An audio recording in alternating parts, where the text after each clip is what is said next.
that? Where the girl at? I can't stand that nigga. If he's the godsend comforter, why can't he see the truth? Don't come at me! The girl, please go on the phone. The girl, where you at? I want the girl. Where you at? Where the girl at? And all the other teens there. Where they at?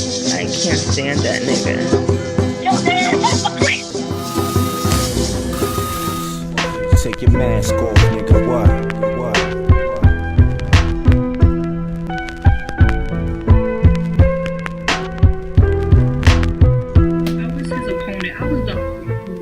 One of the few people that stood up to him, and he didn't like that, so he would put his hands on me frequently in the middle, and from the beginning to the middle of our relationship towards the end. He was loose with the hands. I mean, his character, he's very ill-tempered, very obnoxious, arrogant, easily angered. I want to go into the situation. I was on security, and basically, it was in Florida. I think it was the second AAA awards. We on security, and after the party, you had people summoned to his little room, his little villa room where he was at. They had the councils. Al-Haim-Bun was outside, his right-hand man, his main liar, who would lie for him in a second. But, Barack Obama, a whole bunch of us was out there on security. His brother, Maf Kabar, who walked in the council, I remember, that night. But it was a situation dealing with the media department. And you can hear this man yelling about how things went through the door to the point that we started to move our chairs away from the door. Now, we on security. Next thing you know, I hear this man screaming at the top of his lungs at somebody, saying, "You think this is a joke, Ock? You think it's a joke?" Next thing you know, you just heard boom, boom, like somebody was getting yoked up bad in there, man. That brother started to move all the way away from the door. When we got back to New York, my ulama, since I mentioned, because that's the brother I remember was in there. I said, my award, me and him was cool.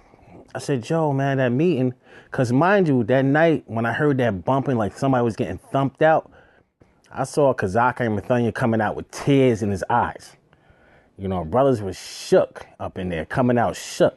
And when we got back to New York, that following week, I saw my ulama, we was laughing, and I said, yo, brother, yo, what happened? It sounded like somebody was getting beat down. He looked at me and said, yo, don't worry about it. Don't ask no questions about that. Don't worry about that. Fine, my bad. I saw how serious it was, so I left it alone. But this man is a furious man. He's an angry man. You understand? And a lot of you guys know that work very close with him.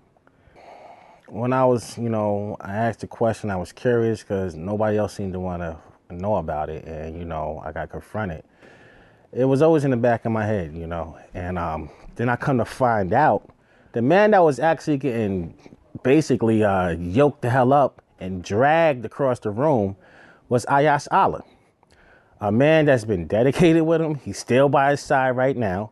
Will speak up for him in a second. This older man, Ayash Allah got to be at least maybe 15 to 20 years older than Jermaine. Gray hair.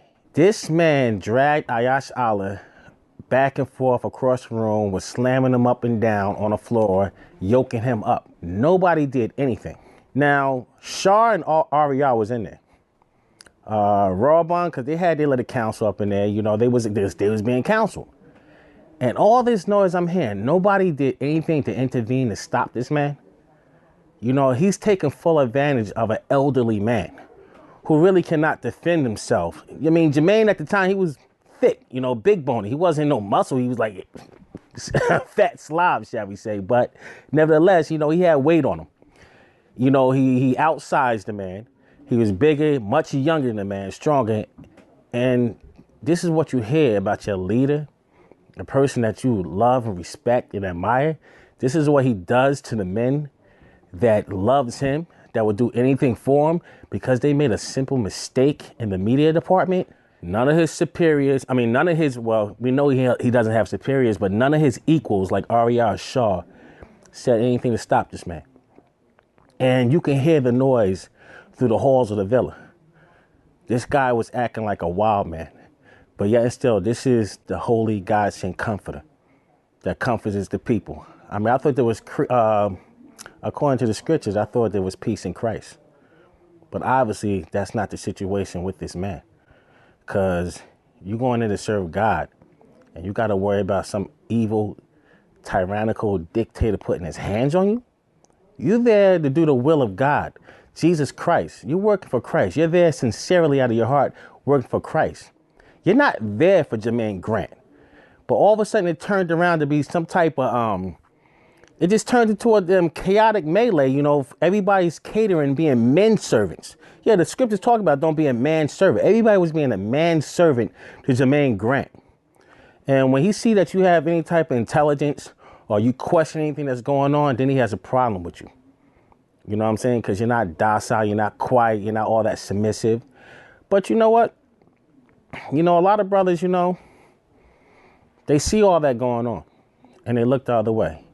You know a lot of evil is going on in there and you look the other way. And I want to thank Nina Neon on YouTube, the YouTube user Sabby Princess, the Tazadaqyah detoxification channel, all the ex-members in New York, all of the ex-members in Orlando and Miami, all of the ex-members all over the place. Thank you for speaking out and keep speaking out, because we are a witness, we are evidence, we are a testimony. Your word holds weight. Don't be scared to tell people what happened. You might be ashamed that you once were being tricked and giving your money. We are witnesses. They purposely want to paint everybody as jaded and flawed. You can't trust them anymore. They've been corrupted with Satan now. Everybody's the devil except for Tazadaqyah. This is all Tazadaqyah being strategic in who he wants to keep in the church. And Tazadaqyah might not trust someone that has certain type of information. It's a fictional character. The members believe this is a true character, but this is a fictional character. Whenever you hear some truth about the real Jermaine Grant, of course, it doesn't fit the character that you were given. It's not gonna fit that character. So now, there's a struggle in your mind. And which character are you gonna believe in? Are you gonna believe that Tazadaqyah is the righteous, holy character that he portrays? Or is he the character that everybody else is painting him out to be? That his ex-wives describing him to be? I didn't want him to cut me or yell at me and or laugh at me, because he was always laughing at me. Always laughing at me. So I was always feeling stupid. Wow. I was always feeling like my answer wasn't good enough.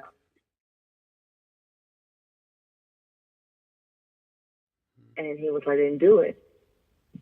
And he laid down on the couch and got on his stomach, and he was like, get on your knees and kiss my ass. That's crazy. And I got on my knees and kissed his ass. How did he react? He laughed about it. Laughed about it? Yeah. When like I said, he was always laughing at me. Always laughing. Yeah, I saw that. Right when I was almost near the door, he was like, stop, turn around. And I turned around and I'm looking at him, and he was like, stand right there and don't move. So I didn't move. And he just started throwing change at me, like quarters. Change. Because I looked at the floor and there was quarters, and hitting me with change. And at one point, like, I moved a little because it hit my face. And he was like, what did I say? I said, do not move. You don't listen, woman? Like I was going off because I moved a little bit. And while he's doing this, he's laughing. He's like, laughing like somebody was tickling his big ass. Like a goddamn demon. Like a demon, yeah. He was laughing. It was fun. It was funny for him to see me standing there being hit by change. He's a from across the room. He's a sociopath. There's no doubt about it. So, and then when he was done, he was like, all right, I'm done. You can go now. It was just like I was his toy. All I can say is just pretty much stay strong. If you're doubting something, go with your gut. Go with your gut, because it's not real. Let the truth arise. Black devil, don't hide. You can't hide from me. You might from the others. I've been employed to pull your ass out from the covers. You walk like you got hooves and talk like you're supposed to. Tricking my brothers into following you. Yo, potential energy is easily made kinetic. I turn them all back where they belong. Don't wet it. Tazadaqyah came into this cult at 12 years old. This is a person that's psychologically damaged. He came to Orlando, Florida, and taught a class. In the middle of the class, he recalls how one time when he was young, his father came with a new family, a whole other family, and Tazadaqyah came out and said that his father said, "This is my real family. This is my true family," as if to say, you guys ain't shit. Do you know the kind of effect that that would have psychologically on a young person? He said that his father used to always call his mother ugly. If you see these things as a child, the psychological damage that could be done to a child, it's irreversible. And the whole school split in half. I mean, it was eerie, it was scary. We thought we was gonna kill each other in there. Me and Tazadaqyah was face to face. You know what I'm saying? So-called Guards and Comfort. He was like, "What you gonna do? You gonna go with us? Or what? What you gonna do?" I'm like, "What?" I said, "Man, I'm not rolling with you niggas, man." You know what I'm saying? Yeah, niggas disrespecting the elder, this, that, and the third. Marshall was a good man. And I said, my observation of Tazadaqyah